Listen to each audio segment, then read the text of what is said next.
stuff up. Yeah.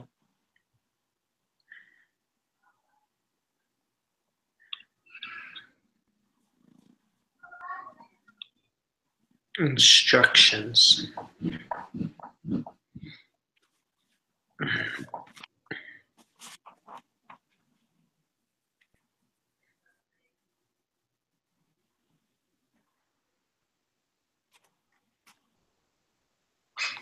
Okay.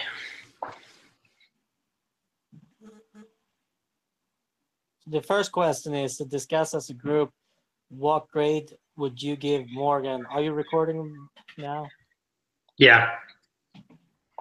Okay. Discuss as a group, what grade would you give Morgan for how he pursued Skyhook and why?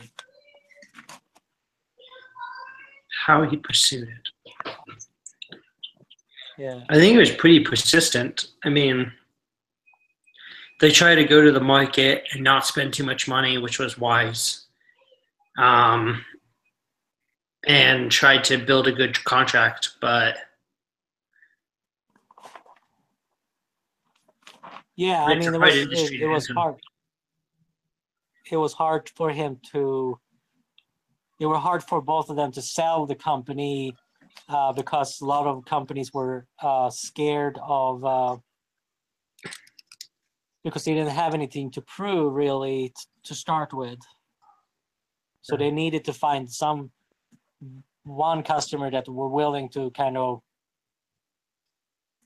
put the envelope on, and that would help them to pursue, and it was hard to get over that bump.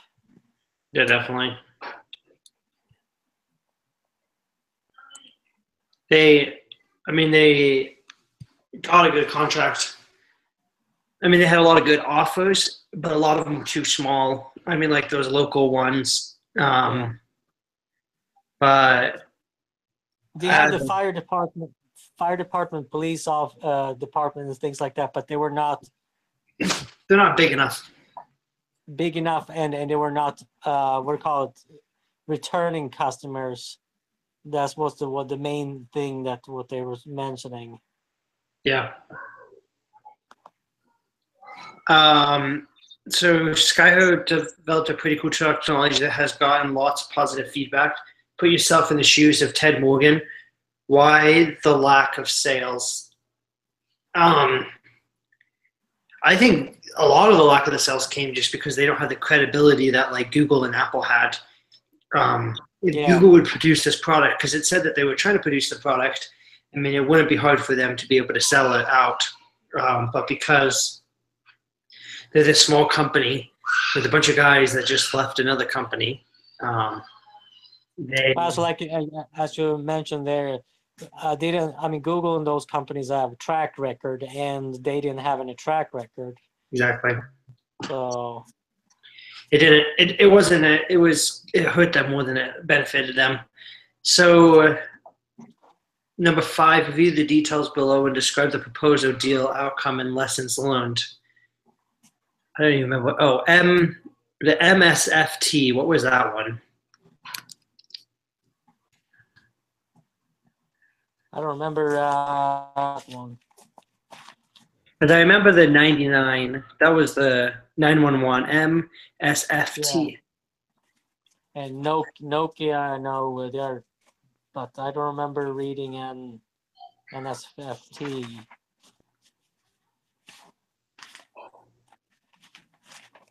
And when I searched MFST, nothing comes up. Maybe it's an abbreviation of something. Yeah, I'm kind of looking through to see if there's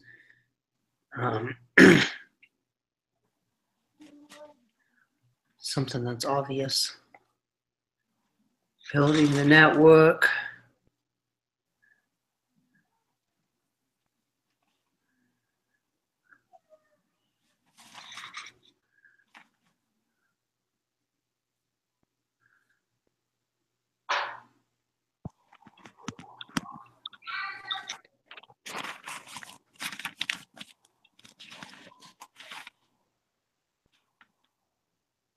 It could be Microsoft. Yeah, that was my thought, but I don't know what it is. I'm trying to find it. Yeah, it is Microsoft because SFT, it must be Microsoft. Oh, what is MSFT? Isn't that their initials? Yeah, Microsoft. It's this initial for Microsoft, I believe. No, it's not. It's Midforce Solution Incorporated. It's not Microsoft. Oh, it is? Oh, okay. Midforce. Huh?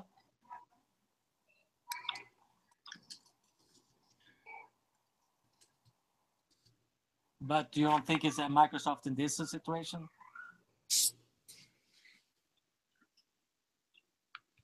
Let me look at the. Oh, I have too many pages open. Where did it go? Oh, sorry. Yeah. Because they were in touch with Microsoft, and that would make sense. Yeah, probably. So Microsoft's proposal, they were the one that proposed 300,000.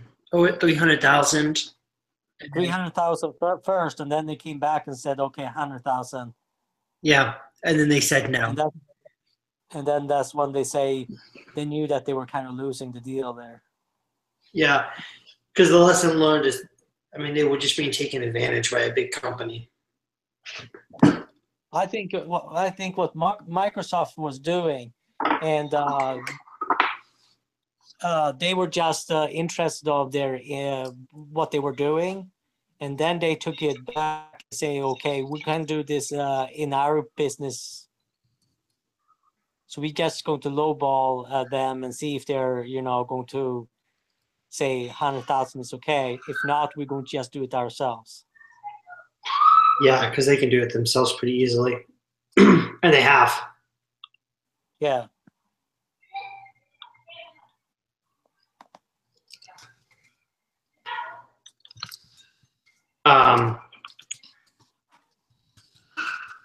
Then the next one, so the outcome, yeah, so we learned in the proposal lesson one. Okay, so then E911, the proposal was, I forget the dollar amount that they said was the proposal. From whom? What? Proposal from whom?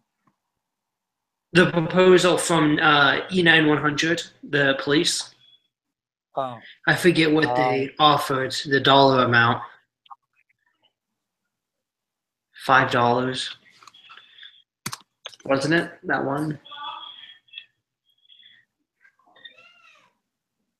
Yeah, I don't to look it up here quickly. Oops.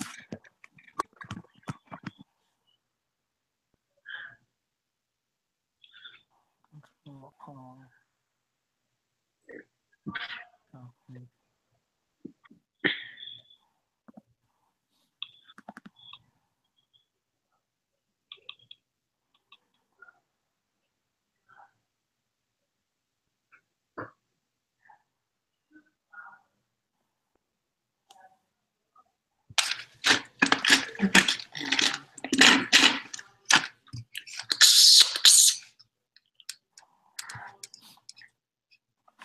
I guess it really doesn't matter.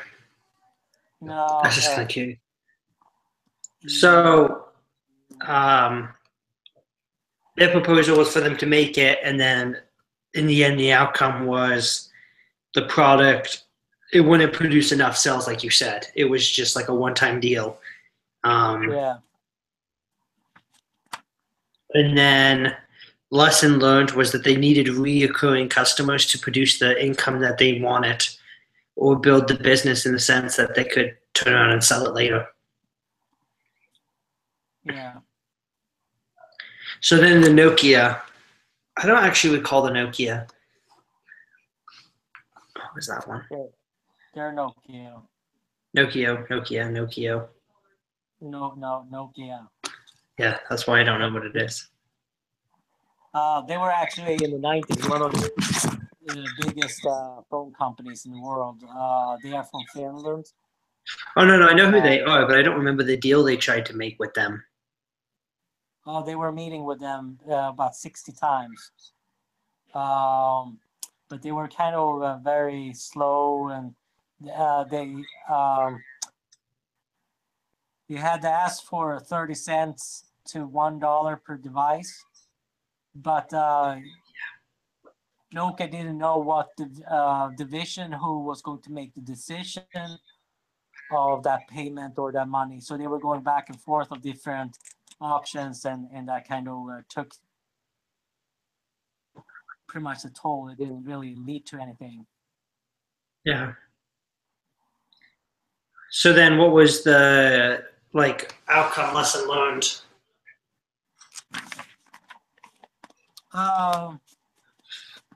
I think in this case, the Nokia was kind of too large, and they would have a hard time to make a decision. I mean, that's where it came down to. There was too many managers that couldn't make a decision of if they were going to go with this deal or not. So yeah.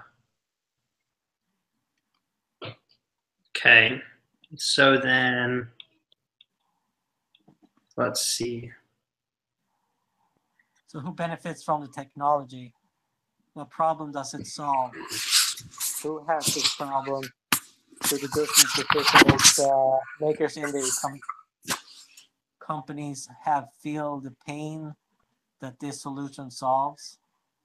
So I think this is if you think about it, the product that they're talking about, I mean, is used every single day by us.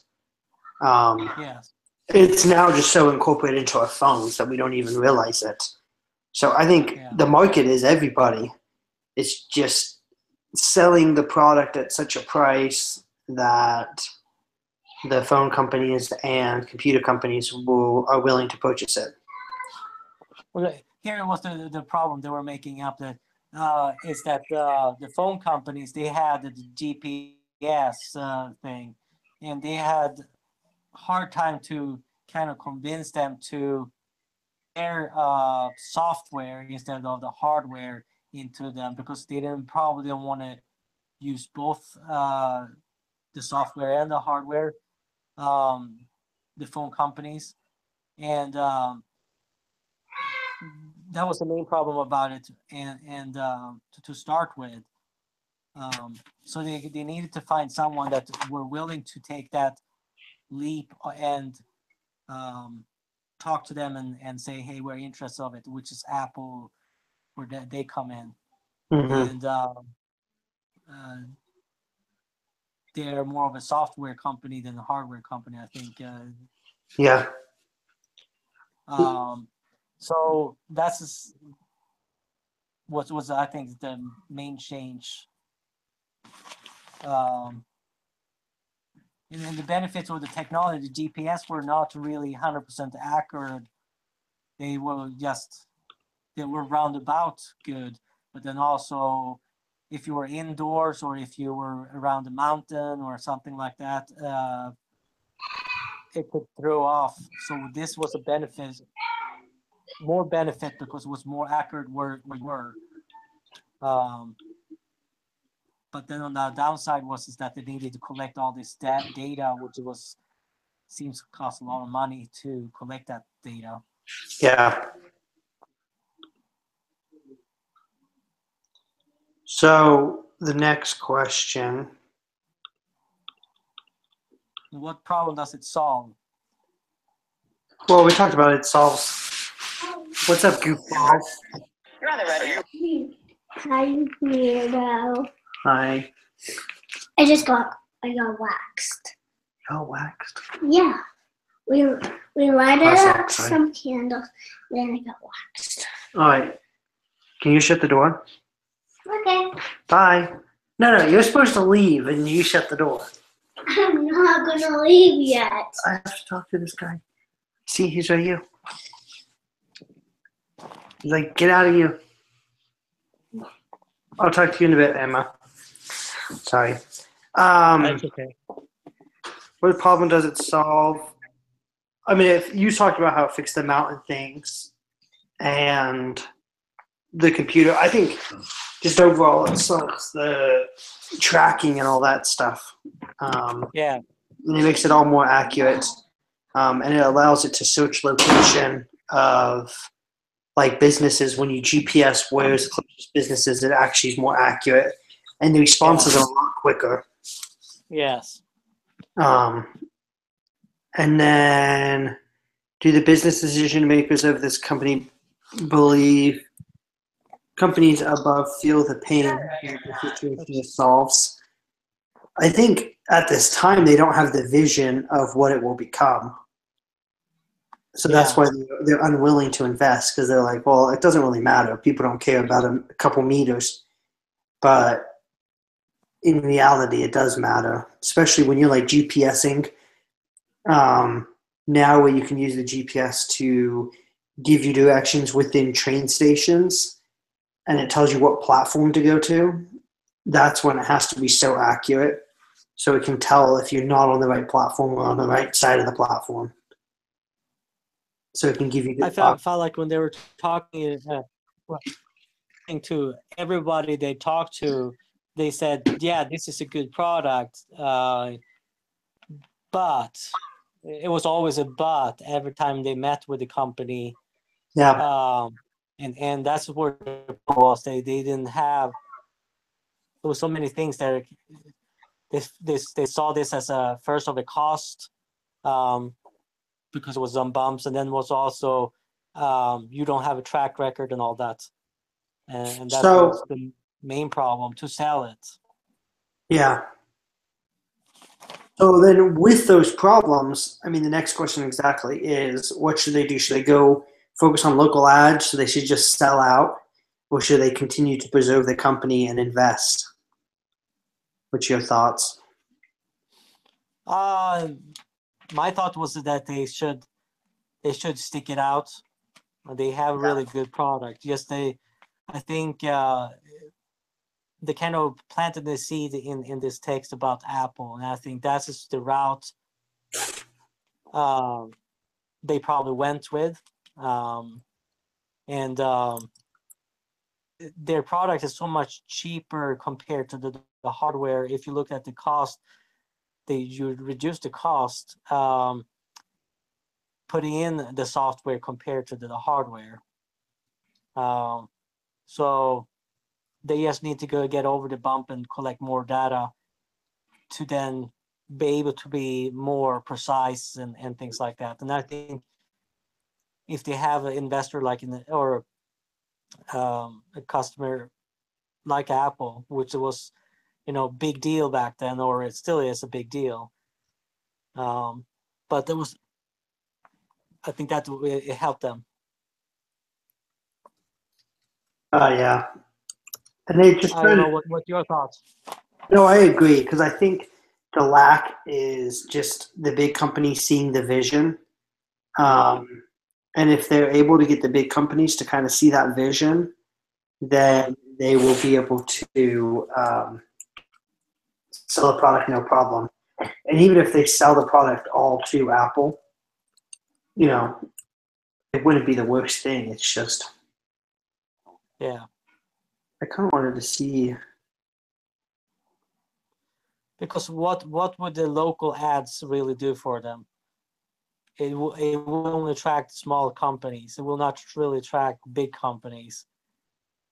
And they need a big company to see their solution as something that would help that company.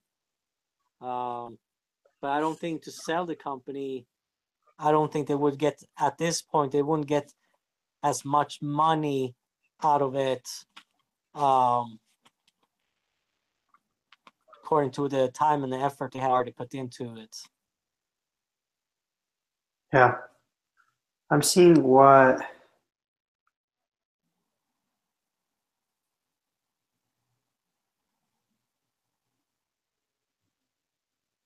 Seeing what they actually do now. So they actually moved to the advertisement segment, where it would advertise based off where you were. Oh, okay. They stayed intact. They continued. I know that, And then in 2000. Look. So Skyhook powers location-based services for companies such as Apple, Samsung, Sony, HP, Dell, Sharp, Philip, and MapQuest. Yeah. So they did receive a contract they took the contract with Apple. Yes. Skyhook supports Android, all the Android updates, 2.2, all the way to 6.0 Marshmallow. Interesting. So yeah, they've done really well. And they sold it in 2014, I think they sold it. I don't see that they sold. Yeah, they did sell it to... Oh, Skyhook Wireless acquired by True Position. But that company took their name. Oh, they merged underneath Skyhook brand. Exactly. Okay. Interesting. Yeah. So, convince everyone in your group. Okay, so we did that. Oh, for each of the options above, discuss how likely Skyhook will succeed given the following circumstance. So if we do preserve the current team skills,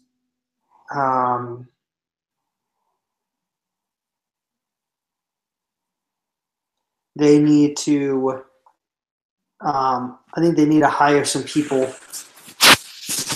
to work on the software and then have a group of team just working on contracts with other companies. Because they spend so much time doing contracts that they don't spend the time building the product. So if we could separate those two divisions, then they could be a little bit more efficient and it's maybe a little more successful. What are your thoughts? Yeah, no, I agree with you. I believe that's what they need to do. And then, so they have enough cash, people, technology. So business model. Do you think they need to do anything to change their business model so they can preserve better? What I think we need to do is,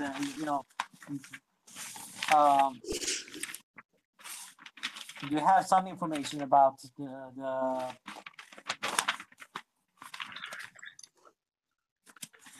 we have the Exhibit 8 investment summary information to recreate that. No, I think that they are good in preserving already money. This I think that the last one that they finally said that we start taking salary again because they were a while they didn't take salary.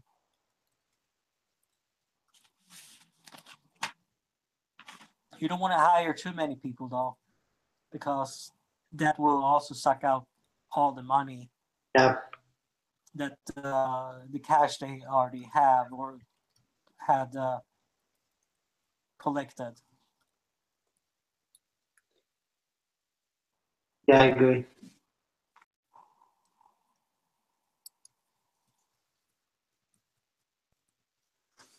Just writing down some things before I forget.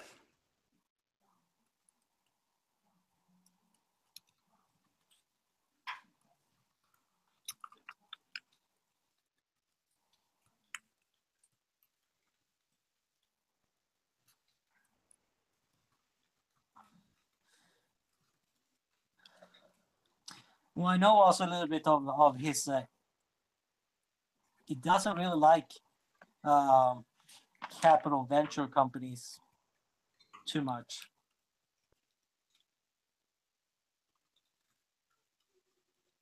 Because he feel like they are taking advantage of smaller companies. Yeah.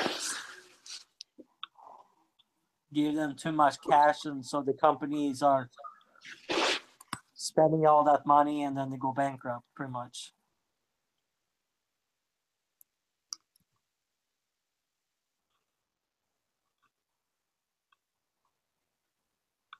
Okay. So I think number 9, prepare agenda.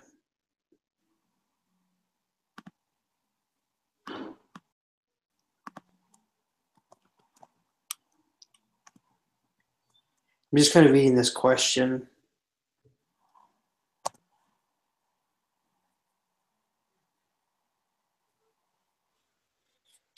So I don't know if we want to turn number 9 into our little exhibit that we make. Yeah, I think so. That's probably the easiest thing to do.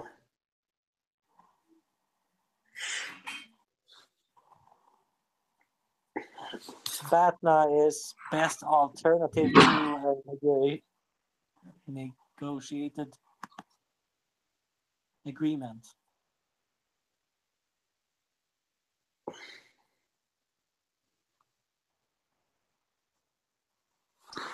Best off a negotiated agreement. We could say, well, like best alternative to a negotiated agreement. That's what it's done. I mean, what was I going to say? We know how much like they offered the 300,000,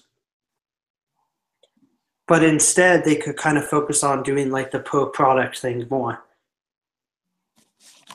And they also got when they met with Nokia, they want to go, was it 30 cents per phone per device? Yeah, and how many devices did Apple release? Did they say it was like some 100 million phones?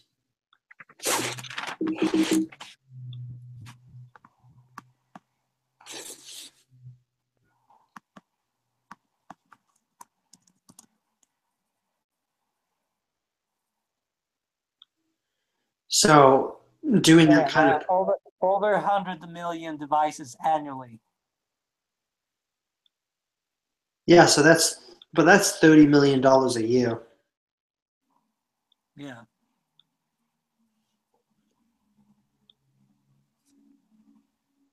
Even doing a set rate of $10 million a year would be nothing to them. 10 cents a device. And that would give them all their capital back. Yeah. Well, I think they need more though, because you have to fill. I mean, you have to cover their own costs and also pay back. See, they have the total investment. They have 16 million, over 16 million in. They have borrowed. Well, the thing is, if you charge them more, Apple will just be like, "Oh, we can do this ourselves," because it's not that hard of a technology. And Apple can build the database, so you got to give them a discount because you don't want them to just go redo it themselves. Yeah, but you there's at 30 cents to Nokia. I think you go halfway, 20 cents. 10 cents, I think, is too cheap, though. Yeah. I mean, 20 cents, it's nothing for. You have to look at Apple, how much they're selling their product for. Yeah, they can just raise the price. 30 cents is nothing for them to sell an Apple phone. Yeah. I mean, today they are selling their phone for $800 or $1,000. Yeah. It's ridiculous. The ridiculous amount. So, so I think 20-30 cents per device is not that much. I mean, the hardware, if you looked at it, was it $3 to begin with? How much was the hardware? Do you remember? I think it was $350, like you said.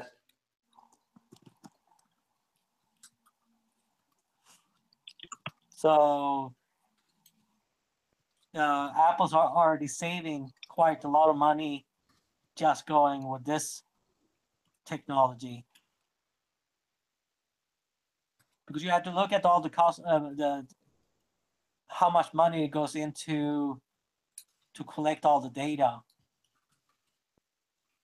You saw how much the other two companies were spending. Well, the problem with going with Apple, then they have to map out the world. What did you say?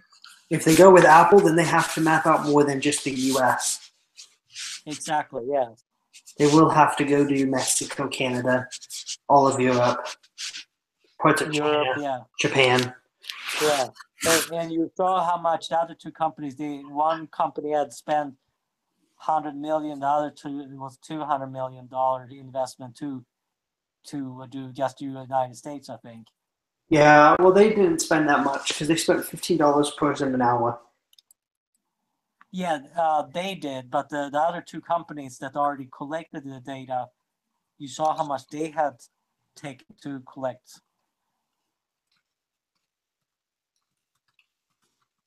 So it's adding up though, because you have to see how many hours they have to spend to collect all the data.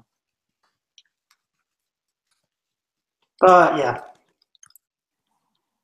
But yeah. It's going to take a time because even Apple, when they release like their new map updates, they do it by nation. They don't do the whole world at once. No.